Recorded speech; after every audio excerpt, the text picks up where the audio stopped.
Hello, everyone, and welcome to today's webinar, Presentation Meets Business, ProSelect and StudioCloud Integration. You should be able to see my screen at this point. I'm Julia Kelleher, and Trent Weber from StudioCloud is with me to answer questions as well. So I'm going to go ahead and, like I always do, for those of you who know me doing these webinars, go ahead and just type in the question box if you can hear me okay. We do have quite a crowd here, so we're not going to go ahead and do audio questions, but we will do typed questions. So if you can hear me well, yep, look, all my regulars know what to do. Thank you very much for answering yes. It means audio is working. Also, please keep in mind that this is being recorded. This is one of the first webinars that we have done. Actually, I think it is, Trent, isn't it? The first webinar we've done on ProSelect and StudioCloud integration. It is a brand new feature, and it's a pretty amazing feature. And let me tell you, when I found out that it was happening, I did a little squeal in my seat when I found out the two companies were going to get together. So good, everybody can hear me. As always, those of you who are interested in downloading the notes, I am going to make them available for, excuse me, my little screen's getting happy on me here. I am making them available to you, so I will go ahead and put those in the chat box. So if you want to download those now, or just go ahead and note the web address and download it later, you certainly can, but it is a PDF basically of the notes that you see in front of you. So just a little history and a little, who am I, for those of you who don't know. This is me. I'm an official trainer for ProSelect, Time Exposure's ProSelect presentation software. I have a studio in Bend, Oregon, and I mainly focus on newborns and families. But I am an avid ProSelect user. I have been since I first started in this industry, and then began teaching it after I became pretty proficient at it. Trent, I don't have a picture of him. Trent, I don't have a picture of you. Yeah, I just noticed that. Yeah, sorry about that. I didn't know I was supposed to send one to you there. Yeah, he's a shy guy, let me tell you. No, I'm just kidding. He is the CEO of StudioCloud and an all-around very cool guy in the short time that I have gotten to know him. But he will be available to answer questions. And I have to admit, I am not the expert StudioCloud user. I was using a studio management system from another company for a long time. And it was a good program, but it just was data heavy. It was dinosaur slow. It just wasn't efficient, and it didn't have syncing. Like, I couldn't see everything from my phone, from my iPad, from my computer. I couldn't easily book people on the fly or on the go, and that was the problem. It had to be only on one computer, and that was my issue. So I searched and did a huge research project on which studio management software I was going to adopt as my next software. And I put out Facebook notices and talked to photographers all around the world and did my research. And I really focused and finally settled on StudioCloud for several different reasons. The first and prime most reason was that at the time, it did have some ProSelect integration. I could actually import an invoice into StudioCloud. It wasn't as efficient and beautiful as it is now, but I could still do it. Plus, it was user-friendly. It had, the desktop is really easy to look at. It's very easy to navigate. And it had all the information I needed and more. So that's why I ended up switching, and I haven't looked back. It's been great. And that happened, I think, in May or June of last year. So I've only been using the software for about 6 months. So it's a good thing that Trent's here because if I screw up royally, he's going to put me on track here. But I am a pretty good ProSelect user. So hopefully, between the two, we can get all your questions answered today and show you how these two programs have started a beautiful relationship together and, married, hopefully, for the long haul. So what we'll cover today is StudioCloud's power to run your business, number one, entering and setting up a client in StudioCloud, entering their session and linking it to ProSelect, using the invoicing system in ProSelect for the purpose of exporting that order to StudioCloud, and then running payment and printing invoices through StudioCloud. Now, let me tell you, this is just a little pinky finger of what StudioCloud is capable of. And Trent and I were discussing this yesterday, that if I actually did go into more of what it could do, I might overwhelm you guys. Probably overwhelm me too, right, Trent? Yeah. Let's keep it simple. Let's keep it simple. So we're going to get into just actually how ProSelect integrates with the software and how that can make your studio more efficient. Okay, so we're going to go back and forth a little bit. We're going to start in StudioCloud. We're going to go to ProSelect. We're going to pretend we did a sales appointment with a ProSelect client.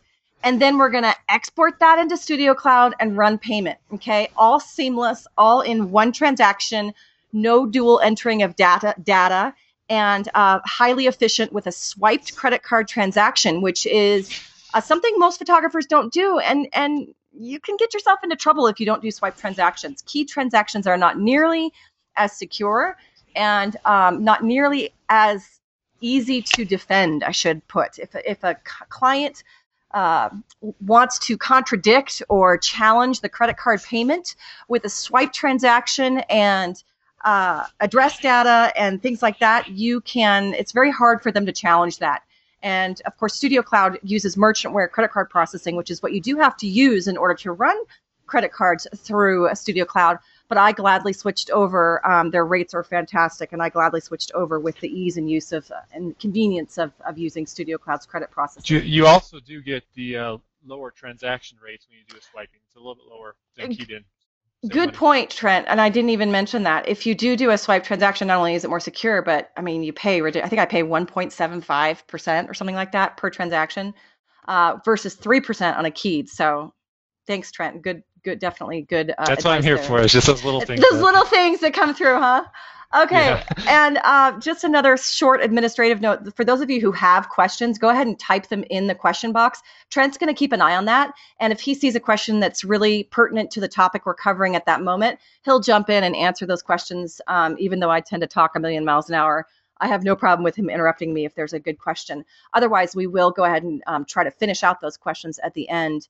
And we have scheduled an extra time for this webinar today so that we can take those questions at the end for those of you who are eager to ask. Okay, so let's talk a little bit more about StudioCloud. Before I actually open the software, I want to kind of run about the basics, and Trent can add more to this if I've missed some. It basically pretty much can completely run your studio organization. Client, project, inventory, schedule, financial management. Okay, so it can manage all those different aspects of your studio. Trent, am I missing anything? No, you did a good basis there. Okay, cloud-based backup syncing and mobile management. So in other words, when I enter someone's information into StudioCloud, it gets backed up in their, quote, cloud. It syncs with all my mobile devices and every single computer that I'm using StudioCloud on. There's an iPad app. There's an iPhone app. Is there an Android app, Trent? Yeah, there's an Android phone. There's an Android phone app. There's an Android tablet app. We also do have a web version so that if you need to log in with a phone browser, you can for people that might have a different device. Oh, sweet. So if I'm like on vacation on a Caribbean cruise somewhere and I want to book somebody, I can go into their internet on the computer and just do it from there? Oh, that's fantastic. I didn't know that. Fantastic. You can track prospective clients, marketing campaigns, and employees. Okay. There's online booking, forms, proofing, and email campaigns. You can SMS text a client. Oh, the options are endless. I mean, it's almost overwhelming when you go into it, the number of features it has. But this is, I think, the basics. Trent, correct me if I'm missing anything. Just a few minor things in there that you can do automatic email reminders for either clients of appointments or for employees to remind them of appointments or things that need to get done. We have a lot of built-in automation. E-signature, if you want to have a contract signed for like a wedding, you can do the e-signature. And so there's a lot of stuff in there. Very cool. So, and Trent, I do want to have you touch on that just a touch. Sure. I am a portrait photographer, so I use it from a portrait standpoint. I'm blessed wedding photographers, but I wouldn't touch a wedding with a 10-foot pole. But I know that this has amazing features for wedding photographers. Can you talk to me about those? Well, as we go through the program, it'd probably be easier if I just highlight them. Okay. But we do have quite a few features for wedding photographers. Being able to book, create invoices on the go, or book appointments on the go is definitely a plus. And then to get contracts e-signed for the wedding is also a definite plus. Very cool. And StudioCloud is both Mac and PC compatible, correct? Yes, you actually. I was going to correct you. I was going to mention that, and then now you're the one who's catching my mistake. So yeah, it does run on Mac and Windows. Cool. What was that? No, I just said cool. It looks like Claire said that your audio may be going in and out. So if you wouldn't mind Trent, talking real close to the microphone, that might help a little bit more. Thanks for the heads up, Claire. I appreciate that. Claire is one of my students. She comes on here all the time, so it's good to see you. Okay, so anything else about StudioCloud that folks need to know that I'm not aware of that you can chime in on, Trent, or should we move on from here? I think we do have video tutorials. So if there's anything that we don't cover here, we can do it in the question and answer, or we also have video tutorials that can step you through everything. You know what I forgot, Trent? What? The most important thing. What's It's that? free. It's free. Yes, that is definitely a plus. And can you outline, because I know when I first looked at it, I was confused. I'm like, okay, how can a studio management system be free? I was a little kind of like, wait a minute, what's the catch? Can you explain how your three Sure. different tiers work? Yeah, so we have a free version. It's designed for essentially one photographer to run their entire studio. Then we have a add-on called Partner Boost. That's designed for two essentially two partners in a business to run it, and you can schedule both of them, and that does cost $30 a month. And then we have the Employee Boost, which is where you have multiple employees all working simultaneously in StudioCloud, and that costs $60 a month. So you can think of the free version as a single user, Partner Boost as two users, and then the Employee Boost is three or more people working simultaneously.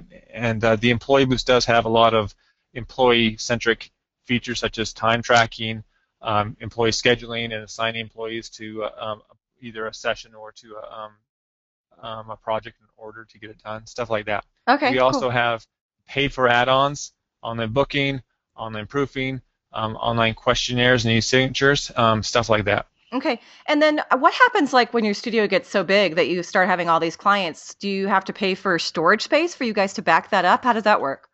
Nope, no fees for storage space. You get it all included in the monthly fee. Sweet. So no Nice. limits to what you can do, and there's no limits for the free account either. So you can have Okay. as many clients in StudioCloud as you want. Cool. Very nice. Okay. So that kind of gives you guys a little bit of an overview of what Studio Cloud is for those of you who don't know about it. I want to do a quick poll just to kind of get a feel. So for those of you who are in the audience and want to help me out, this helps me kind of gauge where you guys are at. So currently, I'd like to know if you guys use Studio Cloud. Do you use the free version, the paid version, or no, you're not using Studio Cloud at this time? So go ahead and click on there, and that'll give me a good indication.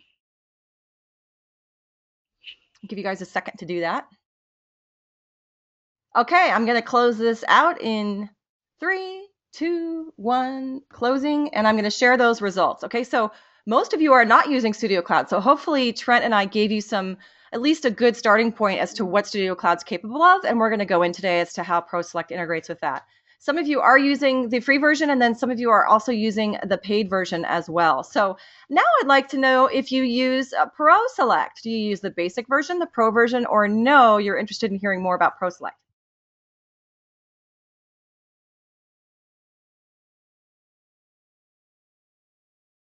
Okay, I'm going to go ahead and close this one out in 3, 2, 1. Close the poll, share those results. So most of you are using the pro version of ProSelect, a few using the basic version, and a couple of you do not have it yet. So those of you who are using the pro version, I'll be able to share a lot with you today about some of the features in ProSelect that are good for ProSelect users. But hey, Trent, correct me if I'm wrong. Both basic and pro version users can integrate with Studio Cloud, correct? Yeah, that's correct. Okay, cool. And then finally, just a few more questions. Do you use the invoicing system in ProSelect? Yes, but I don't export the invoice to Studio Cloud or to any studio management software. Or yes, I do export it, or no.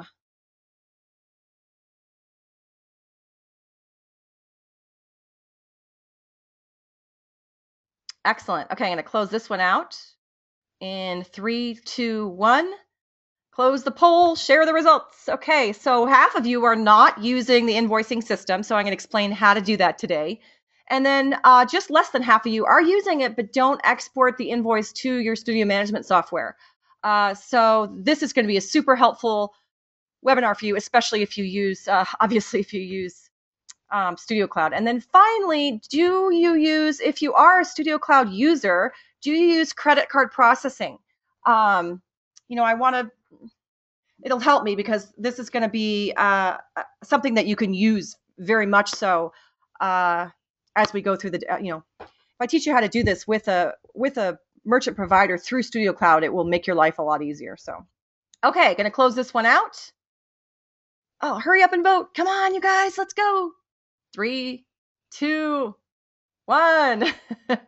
Close the poll, share those results. No, I use my own merchant provider, okay, is most of what you say. So I will talk to you a little bit about the advantages of course, using StudioCloud system and go from there. Okay, so you guys should all see my screen again, just to make sure. If you can't, go ahead and tell me. Looking up those I can see it. over here. You can see it? Okay, excellent, Trent. Thank you. I appreciate that. Okay, let's start off with just the basics of setting up a client in StudioCloud, because like I said before, I'm going to take this very systematically as if the client had called me on the phone and was booking a session. And I'm going to take you photographers through the process, obviously condensed, what would normally happen in several weeks. I'm going to condense all that into just a few minutes here to show you how things chronologically move from StudioCloud to ProSelect and back again to StudioCloud, okay? So first things first, when I open up StudioCloud, I'll go ahead and enlarge my window here. Where is it? There we go. Okay, so when I go into StudioCloud, the first thing I'm going to see is this window here, which is kind of like the opening window. And this is where it's the dashboard, or the place where you can see everything that's going on with StudioCloud. And like I said, I'm still a beginning user too. So I don't use everything in this software that it can possibly do. And I know a lot of you feel the same way, not only about StudioCloud, but about ProSelect. So it is a learning process. But say, for example, a client calls and they're just thinking about booking. So I would go ahead and click on the new prospective client icon. So say, for example, Mrs. Elizabeth Hannah decided to make an inquiry, okay?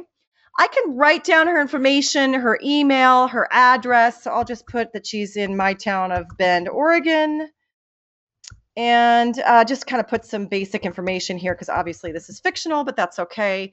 So we're going to just put hannah@gmail.com to get her email address in there, and a phone number of 000.555.1212. Okay, everybody knows that's fake. Okay, I can also over here on the right put down notes. Okay, her due date.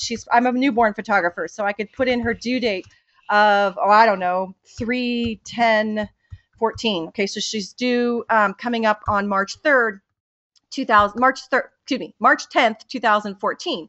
I can write notes about her, anything that we might have a conversation about that means something to her. Say, for example, her husband works in a special industry, or she's having problems with her pregnancy. Maybe she's developing preeclampsia or something that's relational that I can refer back to, and, just important facts that I might need to know about that client to maybe ask her about in the future. So if, for example, she had placenta previa, which is a common thing with women who are pregnant, I might write that down, and then when she calls again, I'll ask her how she's doing. What was your last checkup like? Do you want to share that information with me? And obviously, with you male photographers working with babies, that might not be the best thing to ask. But, this has happened before, where medical conditions are mentioned, or this might be an in vitro baby, or maybe they had a really hard time getting pregnant or something like that, and they share these stories with me. I want to know that personal information that's only visible to me, that I can refer back to anytime I need to, okay? I can insert a date and say that she called on February 18th, okay? I can put the time, I can insert name, I can insert all kinds of things in here that'll keep track of anything about her, and that's kind of how I use the notes. I'm sure there are other ways to do so, and Trent, if you have any ideas, go ahead and pop in. I would just mention that a lot of times people ask how to track phone calls. So if you're calling somebody and you want to track over time whether or not you reach them, using the notes section with the date and time, you can keep track, so you don't have an employee calling the same person 3 different times, 3 different employees calling them and stuff like that. So it's a really easy way to track the conversations you've had with somebody over time. And if you have employees, it's very easy to make sure you're not reduplicating work.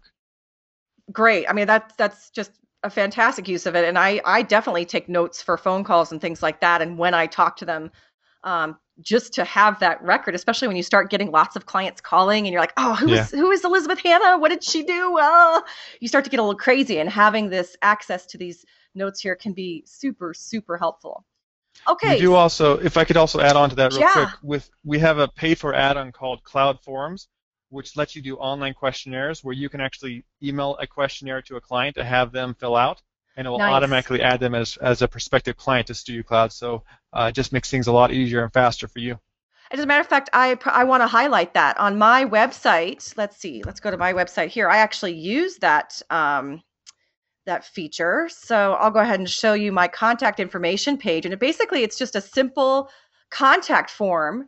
And so when someone does want to contact me, sorry, my internet's a little slow here. Hopefully you guys can hear me.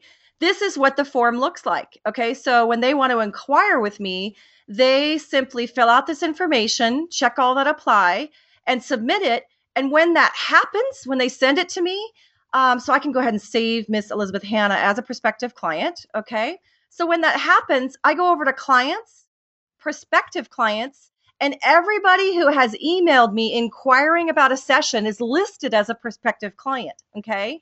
So then when I get their email, I can call them.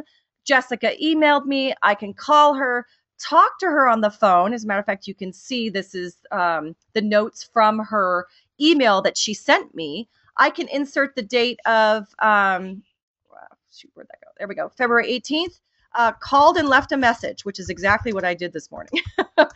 So I'll go ahead and put that in. So called and left a message on February 18th, just to know that I did make contact with her, because sometimes you forget, who you've called and who you haven't. So that's great advice. And then if she calls me back and we talk and she wants to become a client, then we will go ahead and convert her from a prospective, client to a client. Okay. And I'm going to go ahead and do that with my, my fictitious client that I have here. I'm going to go ahead and search for her, Hannah Elizabeth here.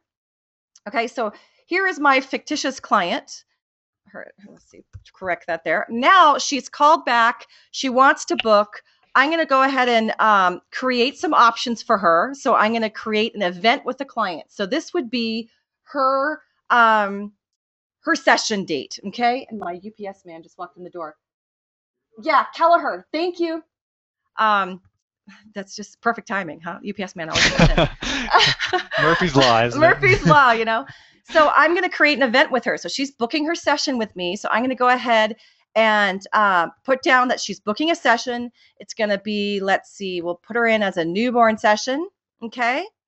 And we're going to put the date down as, oh gosh, I don't know, this Friday. Okay. So, and let's put her in at 9:30 in the morning to, let's see, 11 a.m.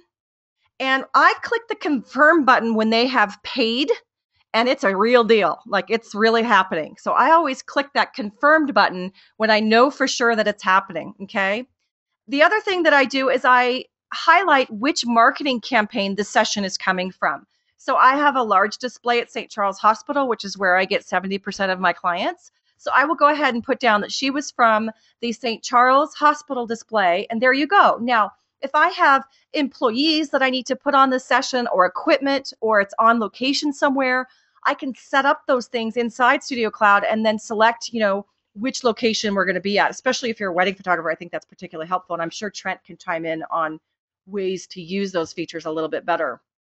Yeah, there's also a details tab to the left of resources that lets you enter more specific details regarding the location. If you're doing an on-location photo shoot, you can enter that there and then get mapping from your studio to there. So that's an option available to you. Very nice, very nice. And then, so what happens from here is once I have her session on my calendar, I create an invoice from event. What this means is that I'm going to be charging her credit card for this session. That invoice will be attached to her session, so that I can then track my averages on each session. How much am I making per session? So it's really important that you connect the two, that you connect your events with your invoices if they need to be connected. So I'm going to go ahead and create an invoice from this. It'll save the session, the event, and then I simply bring over my studio session fee, because that's what she's going to be purchasing. She's booking her session. And I go over to payments and take her payment. Okay. So I'm going to be doing this twice today, or at least kind of showing it to you twice, because the first time I take a session fee, obviously it's probably, 9 times out of 10, it's over the phone. So I'm going to be typing in her actual credit card number. And I'm not going to do that today because obviously she's a pseudo client. But I would go over here to add payment. I would put down that she's paying by credit card. I would enter a new credit card. And StudioCloud is telling me, hey, you don't have this client's street address, and you're going to get charged more per transaction if you don't have their billing address listed. Do you still want to do this? And obviously, since this is a pseudo client, I will go ahead and press enter, press yes. But if it was a real client, I would make sure I got her billing address so that I would be charged less per transaction. So from here, what I would do is enter her credit card number. This is going to tell me it's an invalid number. Obviously, it is. I'm not going to go ahead and charge it. But I would enter her number, the expiration date, and go ahead and press submit. And StudioCloud, through merchantware processing, would process that payment for me, and the money gets into my account within 2 business days. Okay, that's how easy it is to process key transactions through merchantware and StudioCloud. And then later, when we take the client's actual product order, we're going to swipe a card. We're going to click down here and actually swipe the transaction through StudioCloud and merchantware. So that's how you would basically book a session. Okay, so I'm going to go ahead and save this invoice. Okay. And what I still need to do is convert her over to a client because she's still a prospective client. So I'm going to go back into, I probably should have done this before. I'm going to back into this, into prospective client, and then convert prospective client to client. Now, Elizabeth Hannah is on my client list, which consists of several hundred different people. If I need to find her again, I just type in Hannah down below, search, and there she is, Hannah Elizabeth. Okay. It has notes about her. When the data was last modified, her email address, et cetera, et cetera. So at this point, she's booked. I don't really need to deal much with StudioCloud at this point. Now, of course, you can start to do things like project management and stuff like that in StudioCloud. To tell you the truth, I haven't even dived into that monster yet because it's a lot more information, and just being in the busy season, I haven't gotten into it yet. I'm sure a lot of you are out there who are like me.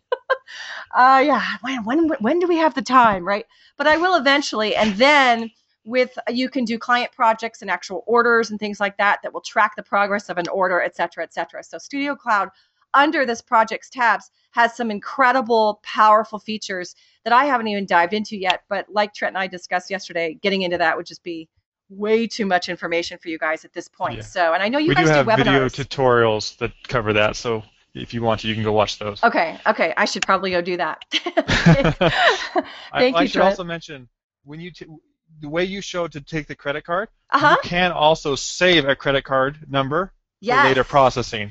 So that is an option as well. Oh, great. And I know that, so for example, let's go ahead and go back to that client. I'm taking the long route here, but that's all right. When I go to history and to her payments, I can actually, is it credit cards I can save here? Where is that? I'm forgetting where that is, Trent. I don't think we saved the payment on that invoice. No. Oh, okay. So got it. But we can add in saved credit cards, can't we? Where is that? Yeah. Save a new credit card. There it is. So you can do it either there, or you can also do it from I believe from the more actions window when you're editing an appointment. Got it. You can do it from either location. Excellent. And I know when I put in a credit card, or especially when I swipe a credit card, StudioCloud automatically asks me if I want to save the card for future use. So that's kind of how I do it. But there's lots of ways to skin a cat in ProSelect in StudioCloud. So keep that in mind. Okay, so let me go back to my, we've set up a client in StudioCloud, okay? We've scheduled a client session by creating an event. Another way to do it is to go into the calendar and just double click on the day that you want to put their session in, and that event window will pop up. You can add the client to the event and kind of go backwards as well. So there's several different ways to do it. And no way is the wrong way. It just depends on what workflow works best for you. Now we're going to go into ProSelect, okay? So let me see here. I'm going to go ahead and open ProSelect, and this is a ProSelect album, just a bunch of images that I inserted from Elizabeth Hannah, okay, and this is her newborn session. So what I can do is the minute I load these images into ProSelect, I go over to Link to StudioCloud, and that will link the client's ProSelect album with her information and data inside StudioCloud. So let me go ahead and do that. I'm going to go ahead and click Link to StudioCloud. So what it wants me to do is it wants me to search for the client. I'm going to go ahead and search for just Hannah in general because I'm going to link this to Elizabeth Hannah instead of the actual client name. So I press search, and what's it doing? Where is my client, Trent? What did I do? Did we type in Elizabeth Hannah? I typed in, must have been me. Let's Elizabeth Hannah, search. It's not finding her. Shoot. What did I Oh, do let's go wrong? look at StudioCloud and see if it's in there. I must have done Oh, we did, something in wrong. fact. Oh, it has a little sync icon there, so if you click on the bottom left, click to sync, it will sync it. There we go. That's what I didn't do. I didn't The sync. free version, you do have to click to sync it. The paid Okay, for version does it automatically as you work. got it. Um, rather than, okay, there it goes right there, just cruising along. Excellent. Yeah, it's you can see it working down here and syncing. So that's what I just failed to do is I didn't sync it. Usually I And do it's, this later. yeah, it's done right So now. usually I do this, I link later and not once we've shot the client's images, so not right when I'm loading in. So now when I search for Elizabeth Hannah, there she is. So I just had to sync. Thank you, Trent. Sure. Sometimes it's those little things. So this is the client that I want. I'm going to go ahead and find events for this client. And there's her newborn session. Okay. So I'm going to go ahead and link to StudioCloud. And what it's doing is it's taking the ProSelect album or the ProSelect PSA file and linking it to my data in StudioCloud to this particular client. And that right there is the secret little magic potion of how StudioCloud and ProSelect integrate so seamlessly. The software literally talks to one another. Is that a good analogy, Trent? Oh, that's perfect. That's a perfect analogy. So when I go ahead and place an order with this client's images inside ProSelect and use the invoicing system in ProSelect, I can then export that data to StudioCloud and it automatically populates in my client's invoice, which is just, oh, hallelujah. It just makes your life so much easier. It just all of a sudden things become seamless. They're integrated. It's one-time entry. There's no guessing and it's simple and clean, which is, as you grow as a studio owner, those little tiny chunks of time that you can collect and put in a pot really add up. So let's go ahead and start talking just briefly about what you can do in ProSelect now. Now we're just in ProSelect. It's just an ordering appointment. Nothing has changed. Yes, StudioCloud and ProSelect album are linked, but nothing has changed in ProSelect. So let's go ahead and start talking about how to use some of those ProSelect features. So we talked about linking the album. Okay. Now I want to talk about using ProSelect's invoicing system and shopping cart. So Trent, you can kind of tune out for a minute. Okay. But you're I'm welcome excited to to learn listen about to this. I haven't watched it, it. so I'm fully dedicated to watching. Nice. Well, thank you so much. I appreciate that. Let's go ahead and talk about using the invoice system and the shopping cart in ProSelect. So to open the shopping cart the first time, you need to add an item to the shopping cart to open it. Okay. So unless you have something automatically being put in there, like a studio session or something like that, a session fee, then you need to add something. So what you want to do is add a product to the shopping cart. So say, for example, you've sorted the images and the client loves this image and she wants to get a 30 by 40 of it. Okay, we'll have the dream client here. So I'm going to go ahead and create, this is actually I just won't save it. I'm going to delete all. This is my client's order from yesterday. So I will go ahead and let's do a 40 by 60. How does that sound? Woohoo! We'll go big or go home, right? So she wants to go ahead and add a 30 by 40 print of this to her order. Okay, so I just went ahead and added that quickly. And that, as you can see, opened up the shopping cart. From here, we can do several things. Now, since this was an actual client's order, it is asking me to update the order. Okay, if I had never exported this to StudioCloud, it would say export order right here. Am I right, Trent? That's correct. I think so. Yes, if I'm remembering I correctly. don't know. I'll Yeah, take your word for it. yeah, I think I'm pretty sure it says export instead of update because I've already exported this order under another client's name. It's telling me, oh, you need to update this. So that's why it's saying that. But you can, when you go to order group setup, it will give you the linked client's name. Actually, this is interesting. Trent, I need some help. And maybe I did this stupidly. What this was Guitars Hannah's session, but I didn't want to give her address and phone number to my but then I relinked it to a different client. I guess you're not supposed to do that, are you? I'm not sure. It looks like it's working, but just not showing the right Not order showing details. the right client. So you know what? I probably need to update. No, let's go ahead and update. It wants to link it with Guitar Hannah, which is the wrong one. Maybe Interesting. easier to stick with Hannah guitar right now because we don't want to mess Yeah, up. I This is the understand. actual order that you did, didn't you? We Yeah, don't I want to just mess up your wasn't. account. I just wasn't gonna. I wanted to show it cleanly from start to finish. Okay. Whale. Let's see here. I am going to do something different.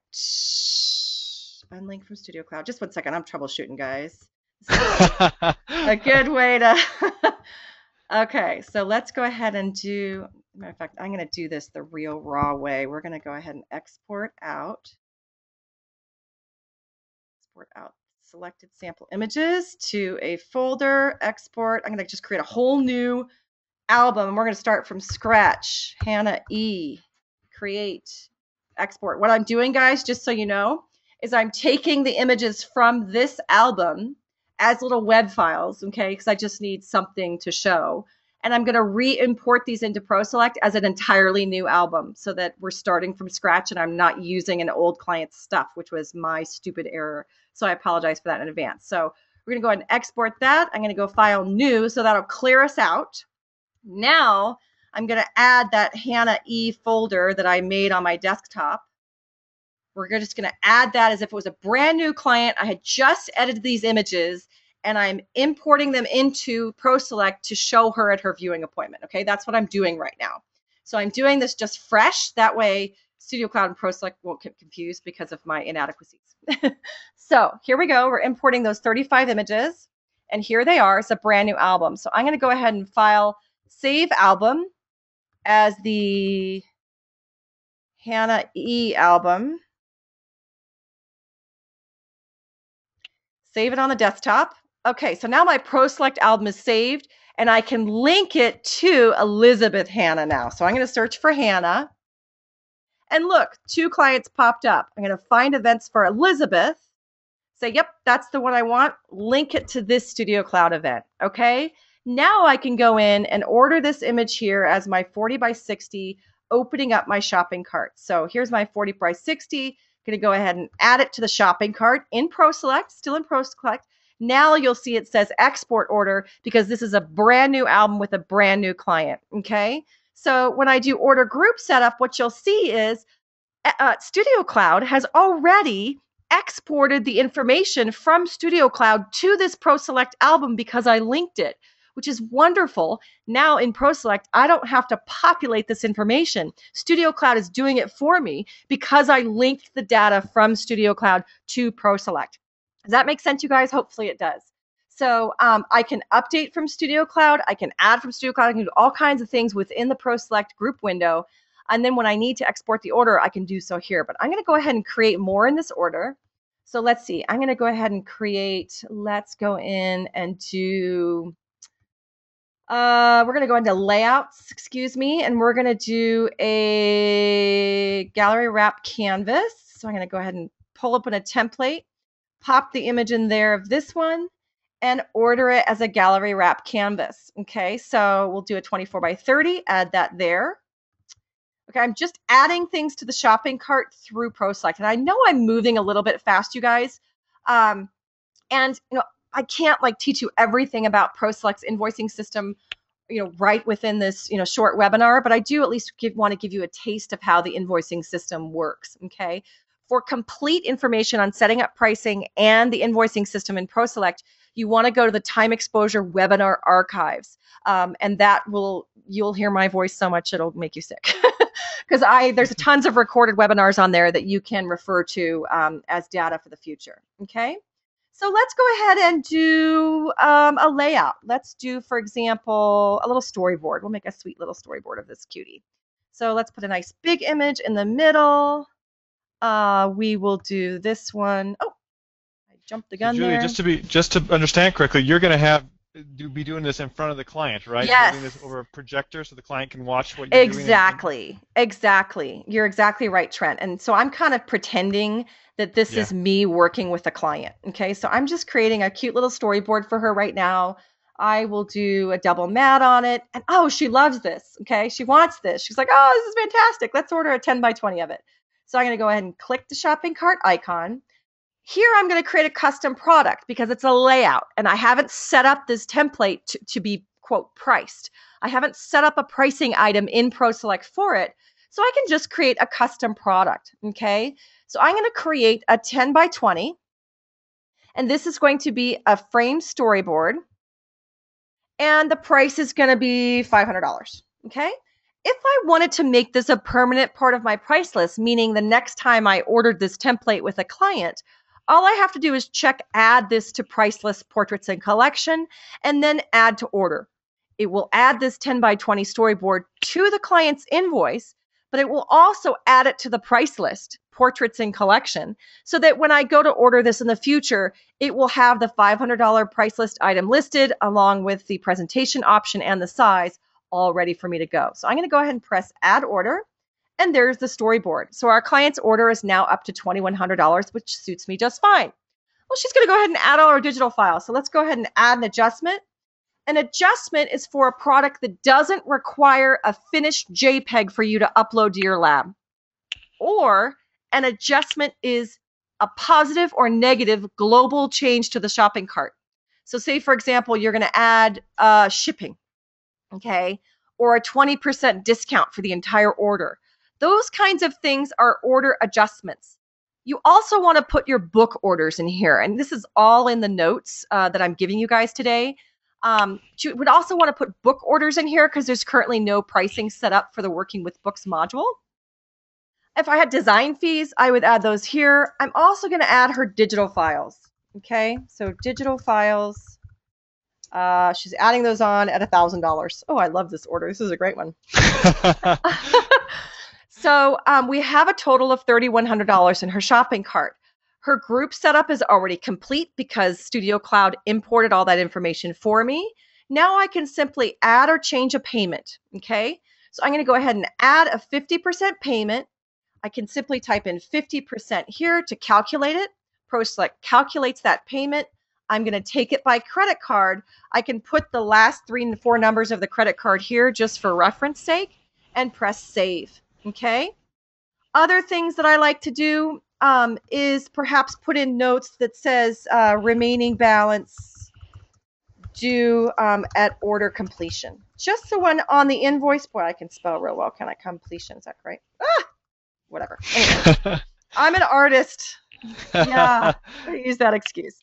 Okay, so I can go ahead and press save, and when I print this invoice, this will show up under her payments. Okay, so when I press close, ProSelect has put down that she's paid $1,550. Okay, now I can print her order. Okay, and print a thumbnail invoice for her. So I'm going to go ahead and do that and show you guys what that looks like. When I say print order, I can check which items I want to show up on the printed invoice. Okay, I go ahead and press print report, and I normally print 2 copies of this, and my client signs one. I'm just going to show you guys what the PDF looks like. So I'm going to go ahead and open this PDF in preview here, and you can see here is her order. Our logo is at the top. Order for Elizabeth Hannah.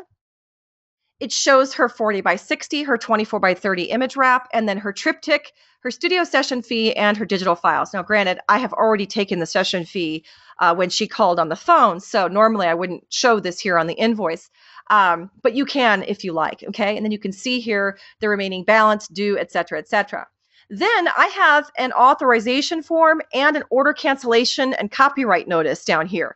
So my clients read this and sign for it. It's very, very important that you have your clients sign for your order. That way, they are confirming what they order. The order is correct. They understand your cancellation policy, et cetera, et cetera. So like I said, I print 2 copies of this. The client signs one that I keep, and then they get the other copy of the form. Okay?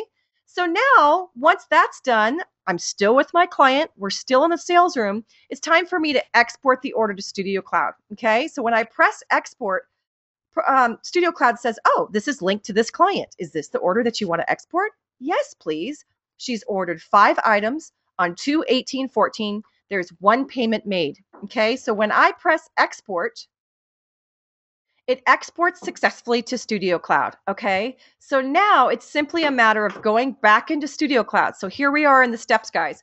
We started in StudioCloud booking her session and setting her up as a client. We went into ProSelect, imported her images that were edited and ready to show her into ProSelect, and linked that album to her account in StudioCloud. Okay. We placed her order. We used the invoicing system in ProSelect. And now she's still in the sales appointment with us. I have linked her order back to StudioCloud, exported it to there, and now it's simply a matter of taking her payment. There's a couple ways you can do this, okay? The way I do it is I go to point of sale, I sync everything, okay? So I make sure, and with the free version, like Trent said, you got to sync this. So it syncs through, it finds the invoice and goes, oh yeah, I'll find that right here somewhere. You can see it working down here on the lower left. Okay, so it's loaded to invoices. And when that happens, you'll see this button down here at the bottom. It'll say refresh invoices. I refresh, and there is Hannah Elizabeth's invoice for $3,100. I simply press add payment. Okay, so I would go up here to her credit card. I would enter a new card.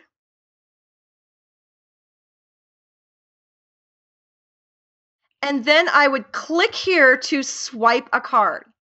My little USB swiper that's attached to my computer, I take her credit card and swipe it. Merchantware will provide that to you if you sign up with them and want to do this through StudioCloud, okay?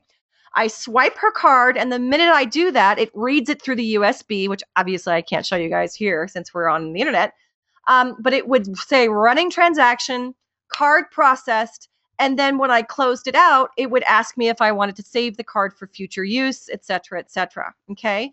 And then voila, her payment is made. All is well, hunky-dory. Now, what I can also do is go into her invoice, okay?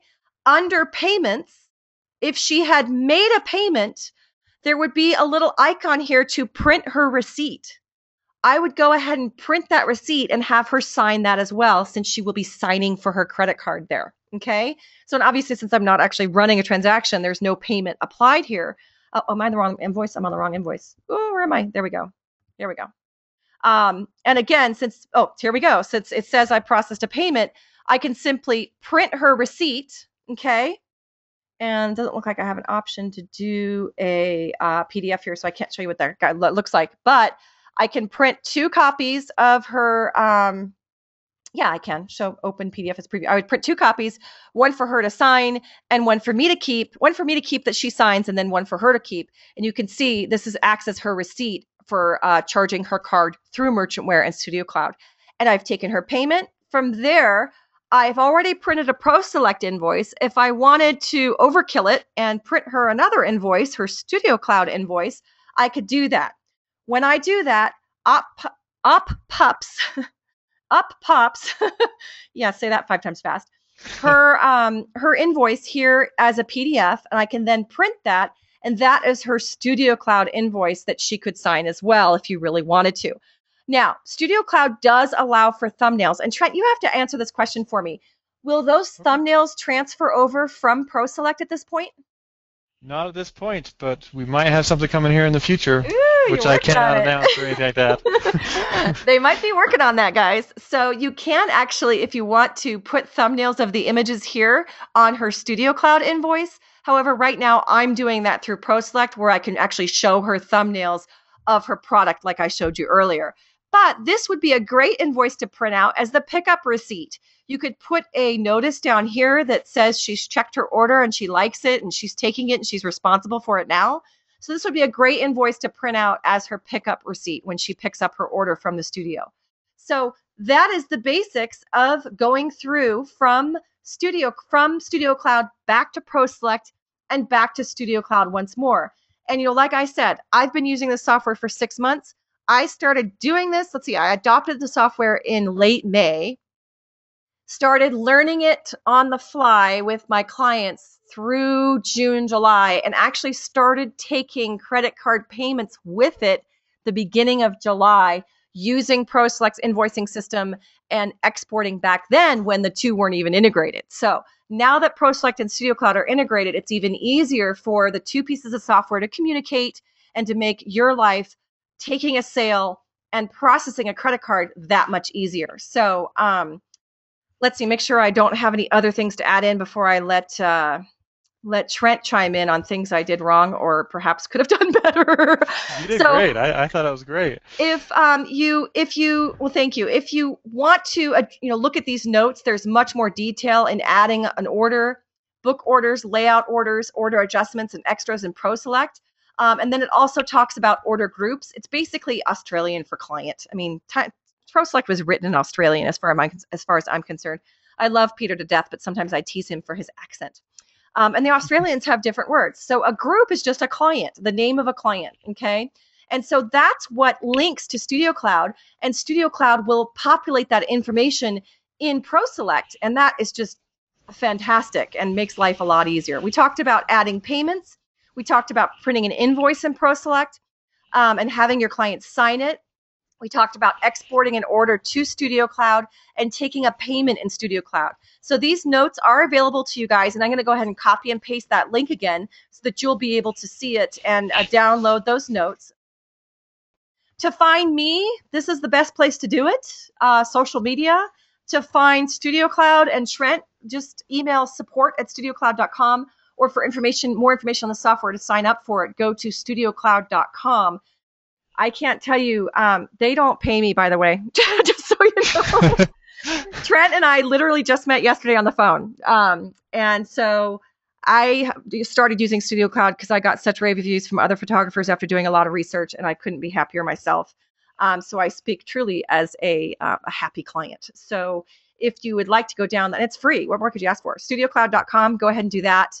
And then, of course, if you want more resources on sales education through me, you can attack some of these sites as well. So Trent, let's start taking some questions, and I will go ahead and post the notes to the website again while you take some questions. There was one thing that we didn't mention, which was the fact that you can integrate a ProSelect album with a event.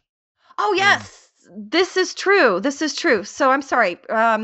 Integrate. So what happens is, yes, if you go to calendar and take an event, for example, you can go to that event and then through more actions, go to ProSelect integration and link an album to ProSelect. So you can kind of go backwards from StudioCloud to ProSelect instead of from ProSelect to StudioCloud.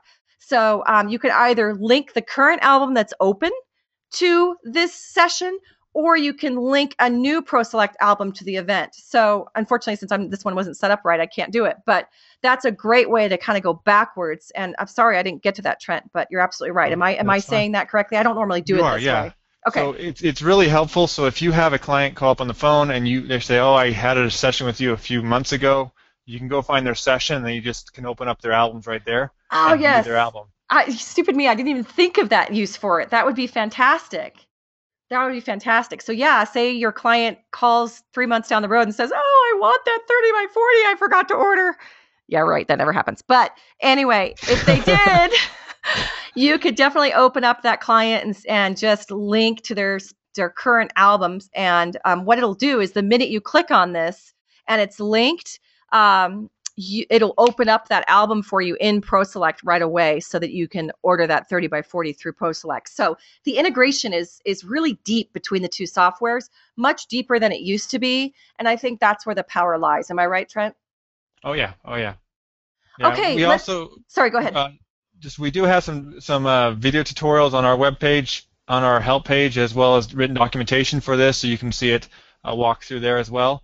And then if you need help with StudioCloud, we do have live chat operators on our website. They can answer your questions and help you. So, excellent. Yeah. Excellent. Thank you for that.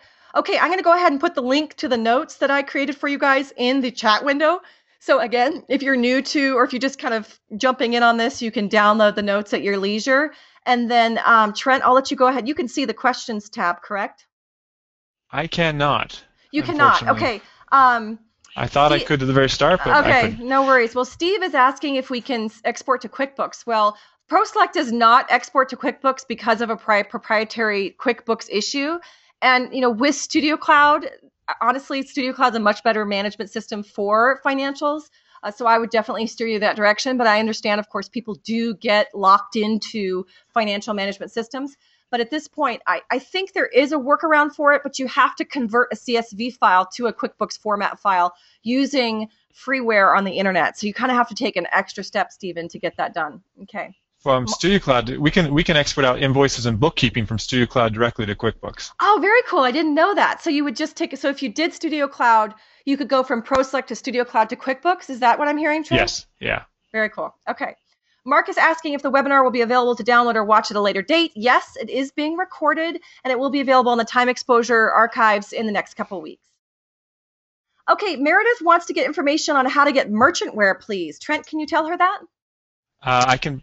The easiest thing to do. I can send links, and so that I can't post to everybody, but there's a link right there that's on the StudioCloud documentation.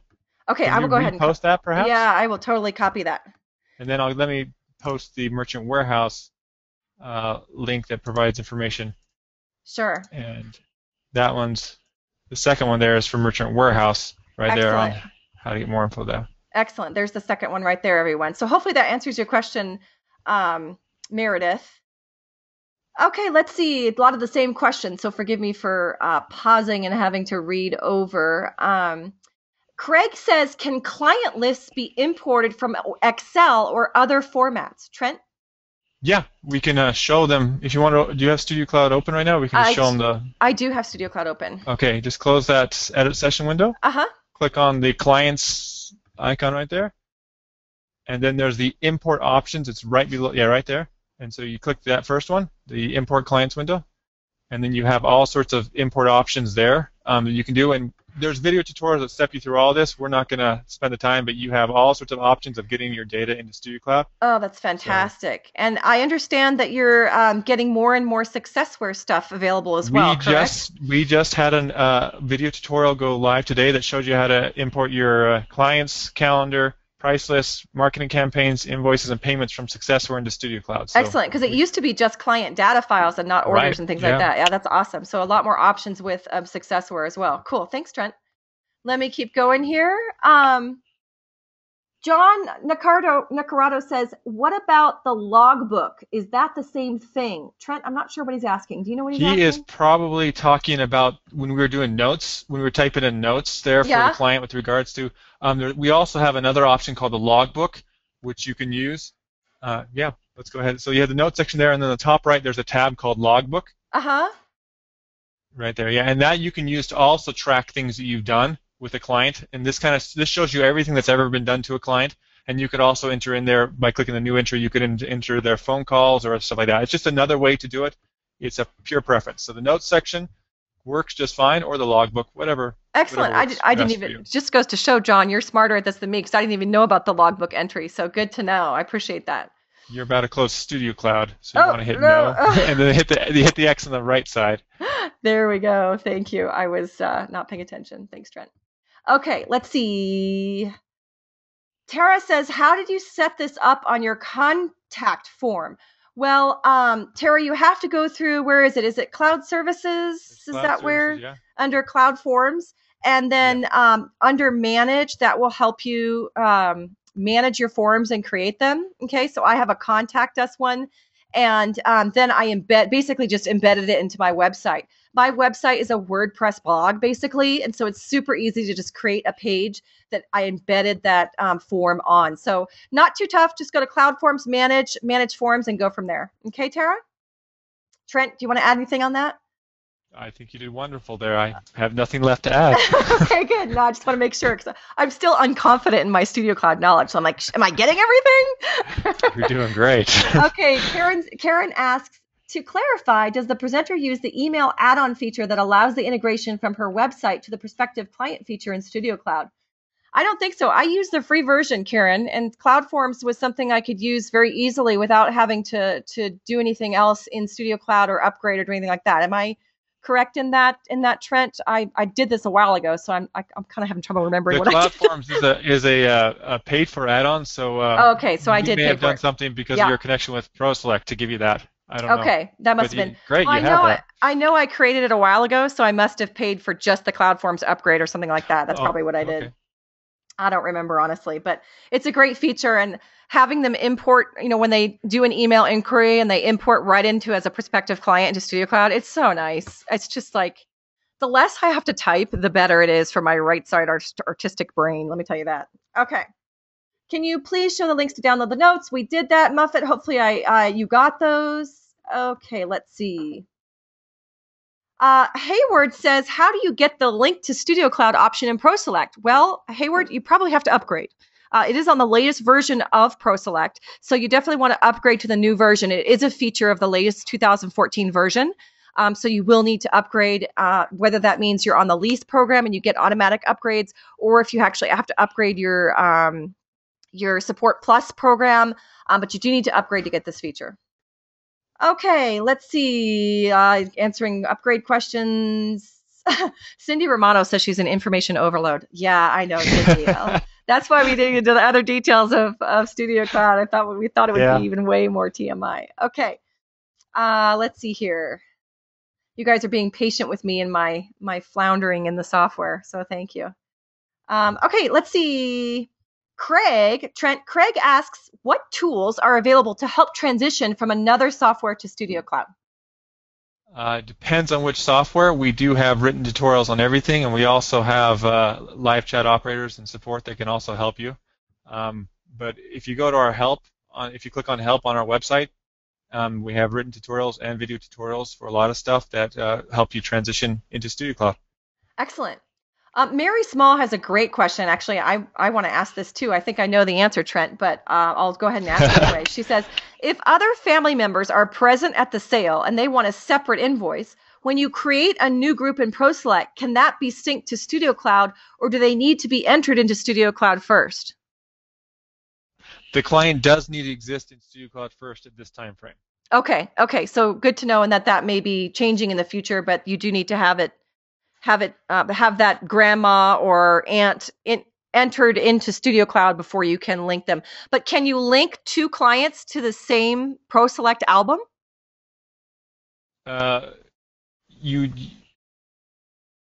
That's a very good question, and I don't think I can answer it right now. Okay. Look at us photographers trying to find every single thing we can, every scenario possible to see if it works or not. Yeah, just go to our live chat operators, and we can track that down. I don't want to say anything wrong over the Sure. No, I'm curious about that too, because you do, especially as a wedding client. I'm sure you get the parents and the bride and the groom's parents. Everybody wants a separate invoice and a separate order, but it's all from the same wedding. So it's like, okay, do those link through to StudioCloud? Can you create separate? I'm sure you can. I just haven't done it yet, so I'm not quite sure how that would happen, Mary. But we'll look into it, definitely, for sure. Okay. Let's see. John says you don't enter the payment in ProSelect before entering it in StudioCloud. You can or you cannot. It's really up to you. If you want to enter it in ProSelect first and then in StudioCloud, or vice versa, it's entirely up to you. I've definitely made the mistake before of not putting the payment onto the ProSelect invoice, exporting the invoice to StudioCloud, and then running the payment there, and it works just fine. It just won't show up on the ProSelect invoice. Okay, John says, can you take credit cards on the free version of StudioCloud? You betcha you can. I do it all the time. Kevin says, so you showed payment in ProSelect of half, then took payment in StudioCloud for half. Does StudioCloud not show the 50% payment from ProSelect? Not until I actually apply the payment in StudioCloud. Am I correct, Trent? I mean, that's how I've experienced it. I'll take your word for it there, because I don't recall off the top of my head. So you know what, Kevin, I will go ahead and go back to that invoice just so we can kind of take a look at how that worked. So what happened was, on this invoice, ProSelect took the payment down, okay? However, when I went in order to actually take the payment and register in StudioCloud, I had to go through here and add this payment of $1,550 in through her credit card, okay? So no, ProSelect doesn't automatically transfer. It'll show here, but in order to actually show the payment and have that record in StudioCloud on your financial management, you need to put the payment into the payments window in the StudioCloud. Does that make sense? I hope so. I hope so. I always say, does that make sense? And I never get an answer. Okay, so Craig says, when creating clients, can you flag them with a category to segment the database by type of client? Ooh, let's show this. Let's go to clients and let's show the tags. Okay, definitely. I use tags a lot, and it works quite well. So let's go ahead and go back to Hannah. Okay, so she's a client. I will open up her client tab. And if you notice, all across the top here are different things I can apply to this client. I can put in her social media information, her history from events to invoices to estimates to payments due, etc. Relationships, her family, her newborn, her sibling, her husband, whatever, can all be put in here. Any organizations. Now, Trent, I don't really use this part. What does this part do here for organizations? It's more for tracking business. That's probably the best use for it. Okay. But now tags are so powerful now that we recommend most people just use tags. Okay. And we're going to get into tags here in a second. I use dates for things like due dates. You could put in wedding date here. So if I have a client who's going to be due in the future, I will put her due date down and just, click it to be March 7th or whatever. Then that way I know what her due date is and kind of can take note of it. Okay. Tags are even more powerful. Okay. Tags, when you have a client, so I can tag her based on what type of session she is. So this is great because tags can almost act like a product line, almost like you're putting a client into a certain product line. So when someone books a platinum session, I will mark them as a platinum. I will also mark her as a newborn client. Okay. I can mark her as a prospective client, or as, I have photographers in here too, and I mark them as photographer clients so that whenever I need to search and weed out people, I can do so simply by noting tags. Is that correct, Trent? Am I getting that's that perfect. right? Let me add a few more things to that you can do. So for wedding photographers, you can break it down for what type of wedding they might be doing. I mean, you can do like similar to what we're doing for portrait here. For school photographers, it's pretty critical that you keep your schools separate. Yeah. And so we recommend you usually do is the name of the school and the year for a tag, and then you can chop it up into a different type of schools and run.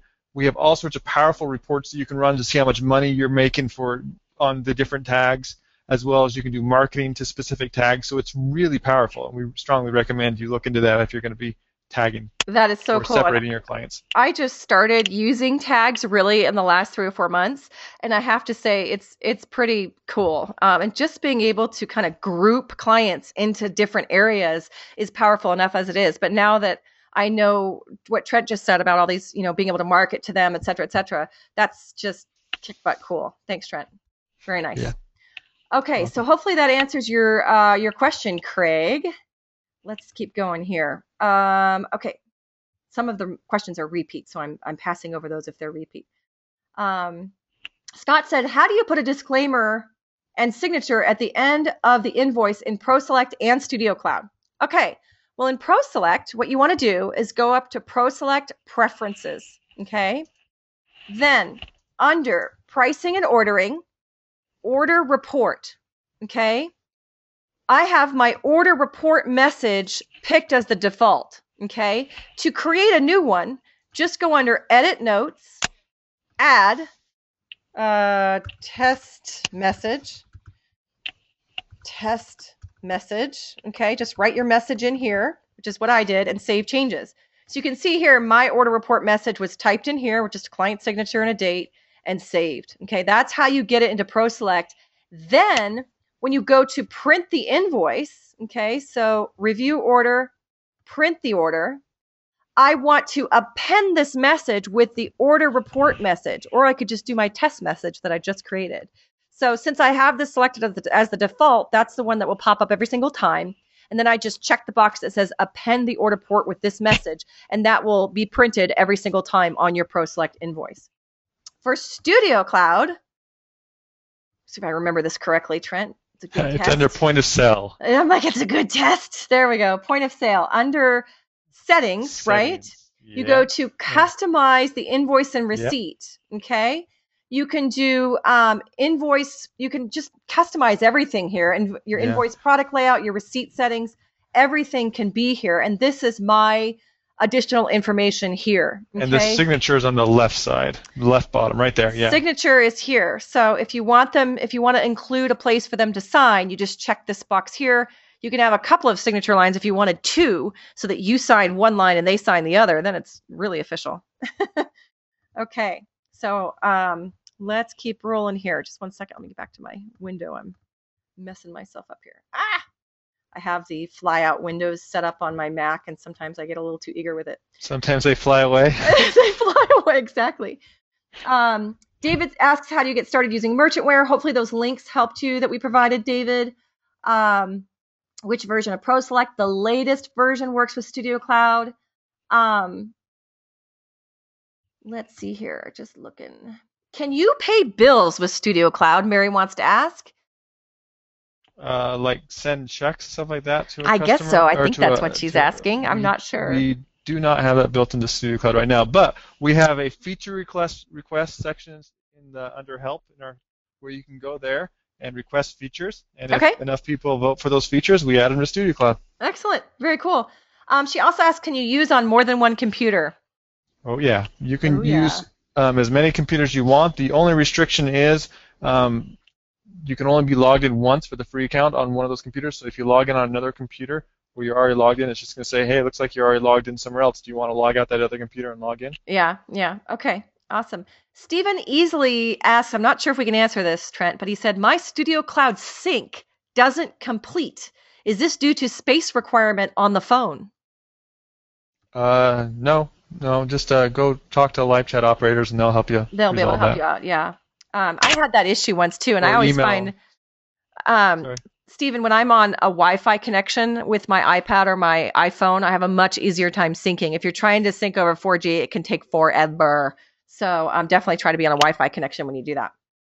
Okay, let's see. Carmen said, did I miss the accounting section? Can you export to QuickBooks? We already answered that. You can go from ProSelect to StudioCloud to QuickBooks, so I'll leave it at that for now. Yeah, and there's more information on our tutorials on how to do that too. Okay. Sarah Johnston says, there's a mobile device option, but I'm mainly interested in the scheduling features. Can you do that from an iPhone or iPad? Yes, you can, Sarah. You can do everything you need to do on StudioCloud from an iPhone or iPad. Granted, it's a mobile app, so it looks a little bit different than the desktop app, but you can certainly do pretty much everything, can't you, Trent? Yeah, pretty close. Pretty close. I mean, not everything works in that space of a screen, but yeah, you can do everything.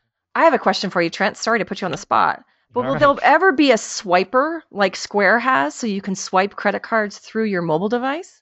I don't know. Well, actually, I think Merchant Warehouse may have a swiper that you can get from them. Do they have a swiper and you can actually plug it into your phone and do it that way? I think so. I haven't tried. I don't even know. But you'd have to contact Merchant Warehouse. Okay. We don't have one right now built in with StudioCloud. Got it. That would be something awesome to have. Well, that'd be kind of cool. I was thinking you're on the fly, you're on vacation in the Caribbean, you take your phone out and book a session, take a credit card. Yeah. That'd be great. Not that you'd want to do that on your vacation. Okay, so let's see. Tammy says, how would you handle a deposit that you later give back as a credit to the client at your ordering appointment? How do you handle that in StudioCloud? Good question. I'm trying to remember the process. I do know we have a written tutorial on it. Okay. I think the best thing to do would be just go to live chat. I don't want to tell somebody something wrong. Sure. But yeah, we have live chat operators. They can answer that one and give you to it. I can try to answer this, but Tammy, just remember I only have 6 months of experience on StudioCloud, so we'll just disclaimer with that right now. But let me go ahead and search Hannah. What you can do is, I believe you can take a payment. So for example, I think you can take a payment through StudioCloud without showing a product appear. So she'll have a credit in her account. So it'll be like minus $200 that you charged her card as a deposit. Then when you import her order from ProSelect, it'll just subtract the amount from her order. So the remaining balance will be $200 less. Does that make sense? I think that'll work. But honestly, you'd have to test it out to make sure. But I think that would work, Tammy. Okay, let's see. John says, after exporting a paid order from ProSelect to StudioCloud, I sometimes get a balance of 0.01 in StudioCloud and a 0 balance in ProSelect. Do you have any thoughts on this? I don't. Trent might. We'd have to have the support guys look into why that would occur. I mean, it sounds like a rounding issue, but they'd have to look into that. So just contact. Contact tech support. One of the issues I have is, and I fixed it recently, but we don't have sales tax here in Oregon. And the default on StudioCloud wants to add a little bit of sales tax. And so I initially fixed that by every time I had an invoice, I would go in here and, oh gosh, where was it? Under tax, I would have to adjust the tax every single time here because I would get like 1 cent tax. But then I fixed it, realizing you could put in default taxes later. So keep that in mind, that can be an issue for those of you who live in states with no sales tax, which I know aren't too many people, but just FYI. Okay, Tammy says, do you need to have your price list set up exactly the same in both programs, or does one override the other? ProSelect will override StudioCloud. At least that's my experience. If they don't match. If they don't match. They'll create a new product. My StudioCloud price list is not set up perfectly, but my one in ProSelect is. And so anytime I transfer an order from ProSelect to StudioCloud, the ProSelect prices kind of take precedence, or the ProSelect invoice and everything just kind of auto-populates into StudioCloud, and it kind of ignores StudioCloud pricing. Yeah, if you have the products matching up exactly between StudioCloud and ProSelect, then they'll just match them up. But Sure. If there's a slight variation, then ProSelect will create a new product. Okay. Let's see. Muffet asks, where can I go to figure out how to import prospective clients from website inquiries? Well, what you'll need to do is website inquiries. Well, those would come from emails, wouldn't they? I think that's what she's talking about. You could do the contact form like I was talking about earlier, right? Yeah, that'd probably be the easiest way to do it. But yeah, there's no way to export that out of your email thing in any computer. You'd have to hand do it. If you could get it into an Excel or CSV file, you could import them with one click. But I don't know if you can do that from email. I don't think you can. I think, Muffet, the best thing to do would be to do Cloud Forms, where you create, like I was showing you guys earlier, where you create a form for your, am I on Cloud Forms? Yeah, where you create a form in StudioCloud that is your contact form. So when they inquire with you, they fill this out. If this is a cloud form on your website, then that will automatically populate StudioCloud, okay, when they send that form in. Okay, let's see here. More questions. Okay, Santa asks, can you show us a package purchase in ProSelect? Santa, I would love to. However, everybody does packages differently. And so that's the one place where ProSelect requires you to really kind of analyze how your packages are created. On the time exposure webinar archives, I have done 3 huge webinars on pricing in ProSelect, and they're 3-hour-long webinars, so it would take me a little bit too long to explain all that to you, and I don't really know what kind of packages you offer. But we talk about the different types of package structures that you can create and how to put those into ProSelect. There is no one set way to do it in ProSelect because everybody's packages are different. I hope that answers your question, but there's tons of resources on how to do this on the webinar archives. Go to the archives, and under November of 2013, there are 3 webinars, Pricing 1, Pricing 2, and Pricing 3. Pricing 3 is the one that will tell you how to import and how to set up packages in ProSelect. Okay, John says, is there a way for a client to book online through one? Yeah, okay, there we go. I answered that question already. Sorry, I'm just reading as we go here to make up for time. Ralph Ramagera asks, will the integration work with Employee Boost? I would assume so, Trent, oh, yes. right? Yeah, yes. It works with everything. Free, Partner Boost, and Employee Boost. Works with them all. Excellent. Mitch asks, will this program be available? Yes, it's being recorded. It'll be up on the Time Exposure webinar archives here in the next couple weeks. Let's see. Stephen asks, is HTML email and printing mailing label? Oh, sorry. He didn't grammaticize, so I'm reading this with no commas. I'm a journalist in my former life. Commas are important. Is HTML email and printing mailing labels in the free version? Yes. You can do HTML emails. You can export out a client list from StudioCloud. There's multiple ways of doing that, and then import it into a third-party program to create the mailing labels. We don't print mailing labels directly from StudioCloud. But if you go to, where is it? Cloud. There's a cool little. I bought this. I have yet to actually set it up. What is it? Is it under partners? What is it on? Settings. Oh, the label printer. Okay, the label printer. Yes, the Dynamo label writer. Prints labels directly from StudioCloud using the Dymo label writer. I have yet to set this up yet, but I just got it. Should be really cool. But I would think that would do it, right, Trent? Yeah, it would. Just depends on whether they want to do it, like give it out to a third party. I guess if they were doing mailing laters, they would be doing. That makes sense. That would work. Okay, cool. Good to know. Jennifer asks, does the invoice that syncs with StudioCloud then sync with bookkeeping? It will. You can go through QuickBooks, as we've mentioned before. I don't know how to do that, but is there a tutorial on that, Trent, at all? Oh, yeah. Yeah, we have them. We have tutorials on how to sync your bookkeeping as well as your invoicing. You can choose which one you want to do to QuickBooks. Cool. Okay, let's see. I've answered that question already.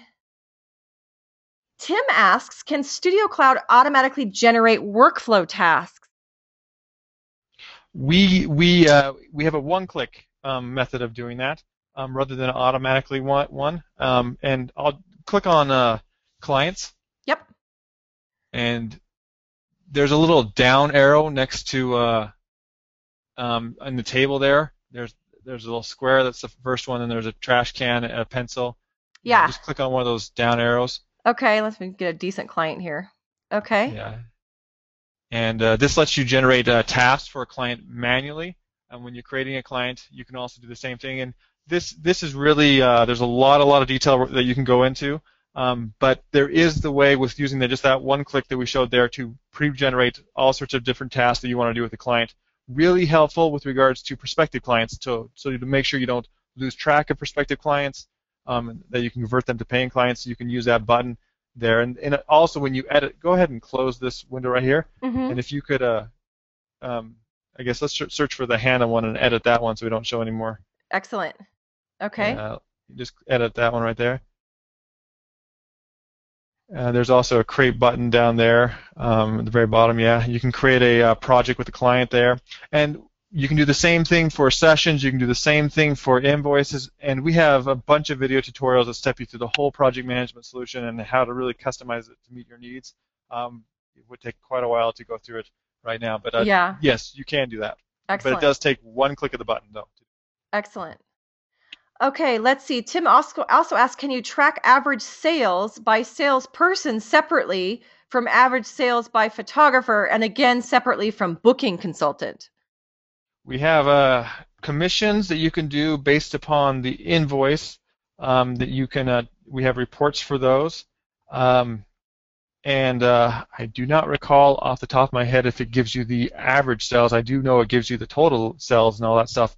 And you can do different commission rates depending on the employee. So you can get all that stuff. You might have to stick it in Excel and do an average to get the average, but you can definitely get that information out of StudioCloud. I don't recall off the top of my head if it provides the average sales. Excellent. Okay. Let's see. Just answering repeat questions here. A lot of people asking if it's being recorded. Yes, it is, guys. Okay, let's see. Tim is an advanced user, Trent. He's asking some pretty intense questions. All right, sounds great. Can you set up KPI pipelines for individual employees so that each employee is able to track their goals for the day and how they are performing for the month, similar to Spectra? You can. You're going to want to watch those video tutorials as well, because it can get really complicated depending on what you want to do. So, okay. But you can do that, and okay. Yeah, that'd be the best thing to do is just watch those video tutorials. Okay.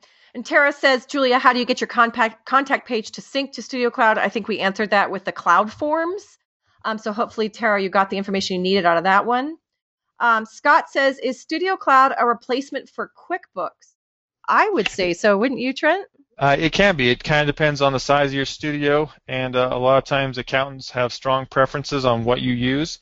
So you can replace it with QuickBooks, or if your accountant prefers to do a different solution, you can export out all the data for your accountant in formats that they can use. It kind of depends on your preferences. We do not do projections, meaning that project how much money you'll make in the future financially. That we don't do that. So there is that feature that is not in there. So if that's something you need to have, you probably need to stick with QuickBooks for doing the financial part. But you can use StudioCloud and QuickBooks at the same time. Cool. Okay, are you able to initiate a sequence of emails or text that can happen automatically to communicate to the client on the lead up to the photographic shoot? Yeah, we call it Cloud Alerts, and you can have all these customized emails that are sent out to the client a certain time frames ahead of time before the appointment. Like you can send out a text message an hour or two before the session, and then you can send out an email a day or two, and it's personalized and customized for that client. And you can set up as many as you want, and you can do different types of emails and text messages based upon the session type. So we have all sorts of automated features in there with regards to email in the session. We are a high-tech world, aren't we? Amazing. Awesome. Okay. Let's see. Just answer. Lots of questions are the same, so I'm trying to avoid repetition, guys. Tara says, can you sync in StudioCloud free version? You betcha. You can sync in all of them. I know that for sure. Yeah, you do have the free one. You do have to click to sync button that we showed you. With the paid for ones, it does it automatically. You don't have to click it. Got it. Okay. Claire says, why do I get a sync failed reattempting? I've had that problem when I haven't updated the software on all my systems. That can happen. So you might want to update your software if it's telling you to do that. If not, that might be a tech support question. Huh, Trent? Yeah, it will also show up if there's an internet issue. Like if you're having internet problems, it will keep reattempting to get past that sync failure. But if go ahead and close the edit client window if you could. Sure. Right here. And if you look at the very bottom, it says last successful sync. Yeah. Right there. Down here. If it's not syncing after a certain amount of time frame, then you probably want to, like a day or two or whatever. If you can't seem to get it to sync through, and you're having great internet, then you can contact us at tech support and we can help you. Okay. Tammy says, is there a way to integrate your StudioCloud calendar to your iCal? Yes, there is. You can export out your calendar so you can view it in third-party programs like iCal, Google Calendars, or your phone, stuff like that. You do need to have a paid subscription. Go ahead and click on the Settings tab right there under Calendar. Mm-hmm. And then it says Export Calendar to Third-Party Programs. It does require a paid subscription to do that. Okay. Yeah. And so that link right there, you could just copy and paste. You can either email it and copy and paste that into your iCal program. It's a one-way sync at this time frame, which means that you can view all your StudioCloud appointments in iCal, but you can't edit them in iCal. Okay, got it. Hopefully in the future we'll have a two-way sync where you can edit it and stuff like that, but right now it's not currently available. Got it. Okay, good to know. Thank you, Trent. Okay, Craig says, what about emailing from the database? Is that possible? Yeah, I know that's possible. Trent, you want to explain more? We've kind of done it already. Plenty of options. Let's make it easy. Let's go to Clients. Okay. And do a search for the HANA again. Yep. And instead of pushing the edit icon, there's a little @ sign to the right of it. You can click that one and communicate with the client right there. And or you can edit the client, and there's a communication button at the bottom of the edit client window. And then we have templates that you can use to pre-populate the email right there. Yep. Looks like you have a few already set up. Mm-hmm. Mm-hmm. Excellent. And you can also do this throughout the program. So like when you're doing a session, you also have the same options to send emails and invoice and stuff like that, and a book in the project management too. So it's spread throughout StudioCloud. And being able to send emails. There is an automated feature, right? So if they book a session, you can automatically email them. You don't have to actually go in and do it. Yeah. So you have go to the calendar real quick. Mm-hmm. And just click on the calendar right there. My calendar. And just edit an appointment or. Okay. I guess one we. There. Okay, actually I made a mistake. Go ahead and close the edit session window. Mm-hmm. Close that window right there, the edit session. Okay, now just click somewhere on the calendar. Doesn't matter. We're going to create a new one. Okay, then we have the Notify tab on the right side. Yes. Right there. Got it. So if you click that, you can have it automatically send out an email to a client based upon what type of session you're booking. Got it. Okay, so if I booked a session under newborn, it would send out, basically how I've set it up, it would send out that email to the client based on. It would. You do need to have it. The session, when you set up the session types, you do need to say, I want this document, this email template to be the one to use. Uh-huh. So there is a little setup there, but then that will pop up. It'll pop up if it's to an employee, it'll just automatically send it. If it's to a client, it's going to pop up the email window so you can verify the information before it's sent. This is what is sent right when you're creating an appointment. With the cloud alerts, which we talked about earlier, that will automatically do it right before appointment or after appointment. That's the one that will do it automatically. Kind of as a reminder. Yeah, exactly. Yeah. Okay. So in other words, this email system is more set up for like standard emails you send out with every client as far as information. Cloud alerts is more like reminder, oh, don't forget this, or if you have any questions, call us before your session, that kind of things, last minute type stuff. Okay. Yep, that's a good. Or you can also use it with regards to project management to tell them that it's time to come pick up their order. Yeah. Okay. Makes sense. Or something like that. Makes sense. Okay. Steven says, how do we limit employee access? We have security roles in StudioCloud where you can go in there and select what the employee has access to. There's quite a few options in there. Like you can have it set up where they can only see their invoices and nobody else's invoices, assuming that you give them access to create invoices.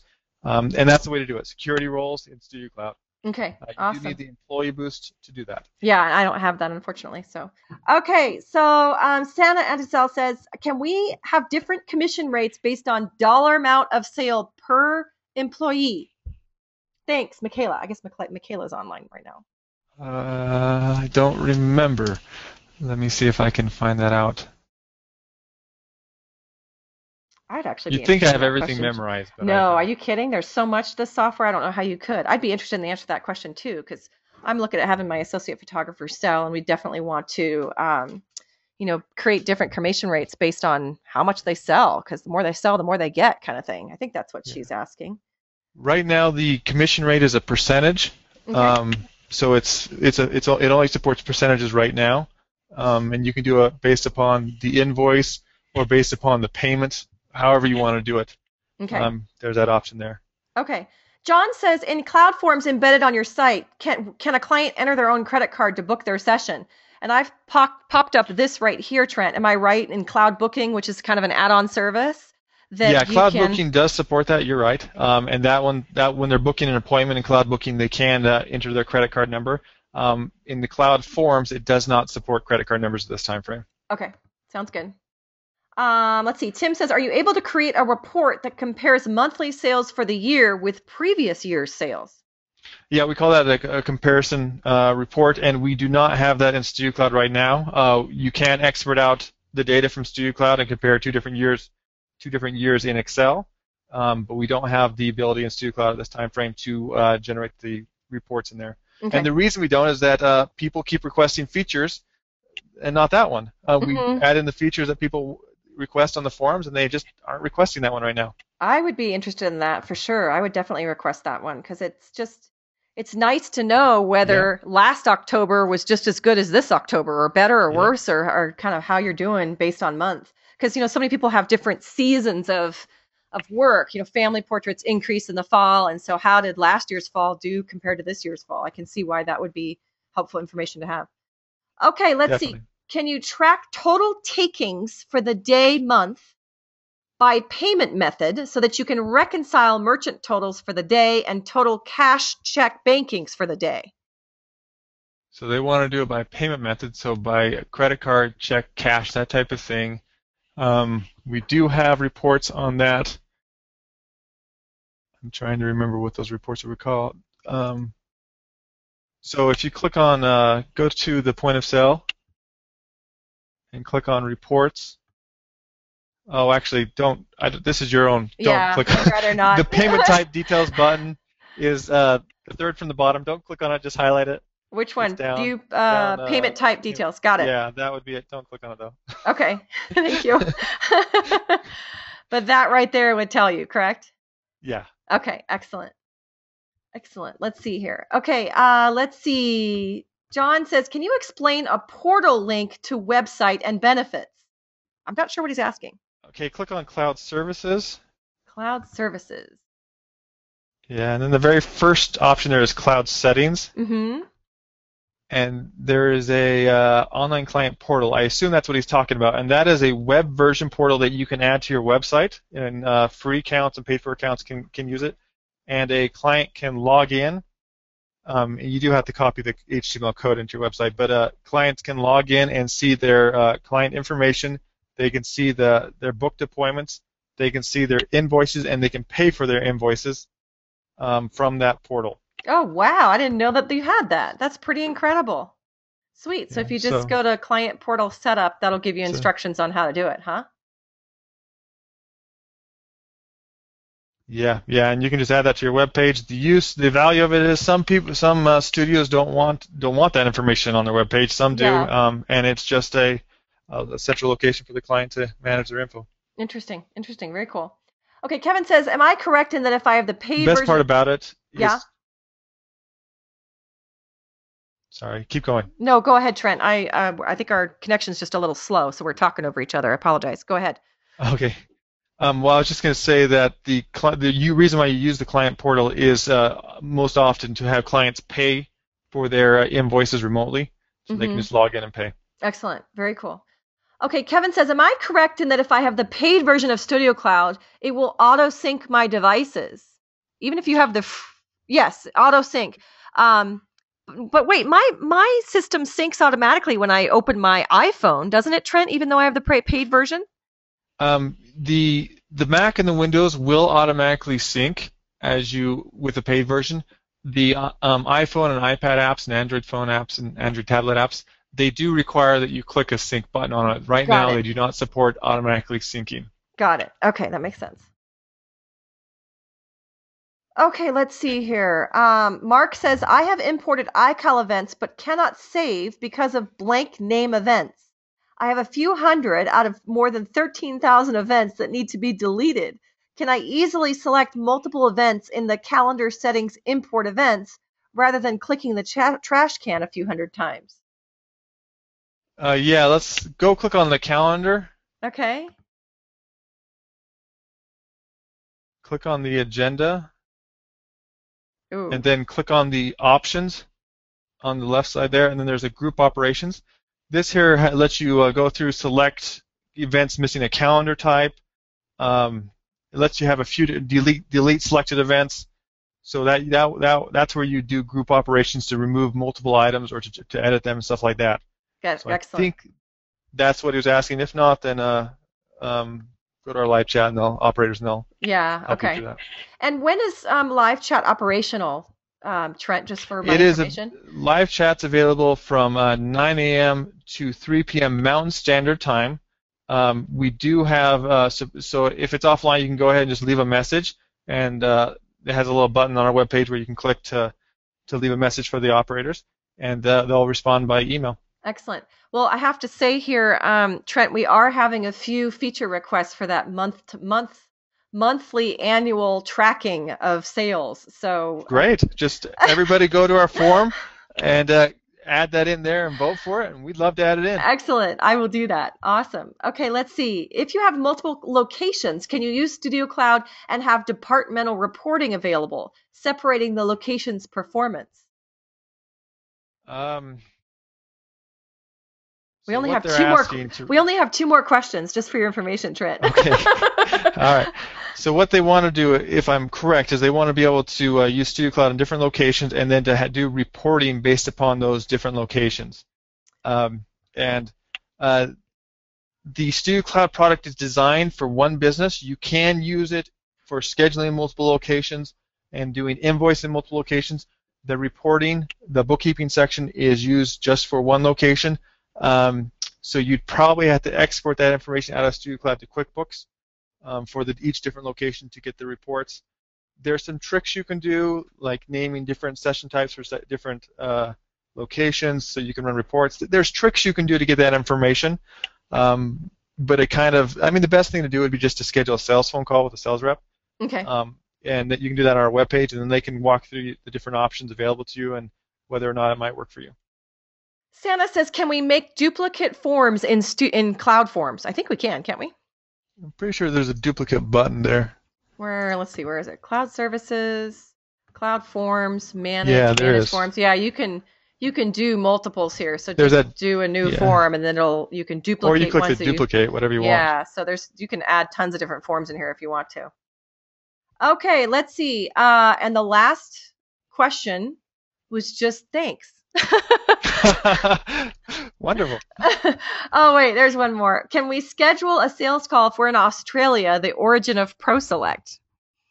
You can. There might be a little bit of time in between when they work on the scheduling of the sales rep, but yeah, we do sales phone calls with Australia. Excellent. And then one more question. Can we enter multiple referrals for one client? Okay, go ahead and close the Cloud Forms Manager window Yep. and go to Clients. And let's just edit the Hannah one again. Yeah, I appreciate that. Thank you. Yeah. This right here, the referral down there on the bottom, where it's blank right now, but you can click there, and it only supports one referral for that client. The theory is that client, when he was added to your account, was added based upon this one source. So it only supports one, but what we do recommend that you do, so go ahead and go up to the history on this client and just edit that event right there. Is you use the marketing campaign down there, that option, to track what brought them back. So you use the referral to track where that client originally came from, and then you can use the marketing campaign to say, okay, what brought them back into the studio or to schedule a session. Mm-hmm. And so that's the way you can track multiple marketing campaigns and how they're working and where they're coming from. So the referral, you kind of want to save that for word of mouth referrals, like from people. Whereas a marketing campaign is from an actual, like I have a bunch of displays, I've got different vendors I get referrals from, I have gift card things, online internet searches, things like that, more of a global referral. Is that what marketing campaign would be for? The easiest way that I found to think of it is the client referral is where that client came to you in the very first place. Got it. Okay. And then, and that could be a marketing campaign, it could be a word of mouth, it could be another source. And the session referral, right there, the marketing campaign there for the session, is what brought that client back into you. What made them book an appointment with you. A lot of times it will be the same thing, and we do have some tricks, options in StudioCloud that you can use to speed things up, and we do have a marketing campaigns video tutorial that will explain all those that you can look. Okay. Yeah, that's the marketing campaign for sessions is just what brought them back into the studio or to contact you to book another session. Okay. A few more questions coming in. Are you okay with answering these, Trent, or should we start wrapping up? Because Muffet says, do you have to pay to sync your Contact Us form? No, I don't think so. I'm on the free account, although I did upgrade to the Cloud Forms service because I wanted a contact form on my website that would automatically populate as a prospective client into StudioCloud. And I believe I had to pay for just that feature, but I think, what am I paying, like $10 a month? Yeah, $9.95 is for the Cloud Forms. You do need to, it does require a subscription. So if you want the Cloud Forms, it does cost $9.95 per month. Okay, let's see. Santa says, we have a client that has referred 5+ people and we want to track this. Well, you can track that, right? If you put go that ahead and same. Go ahead and close the update session window. Okay. Yeah, and close under the edit client window, and it's under. Go ahead and close the edit client window right there. Oh, sorry. No worries. No worries. Click on reports. Reports. Right there under the tab. Yep, right got there. it. Okay. And then there's the view referral summary. View referral summary. Okay. And that has so on the left side it's what type of referral, so marketing campaign, customer, or other, and so you can track all the details regarding those right there. Awesome, that's very cool. As you can tell, I haven't just started using this.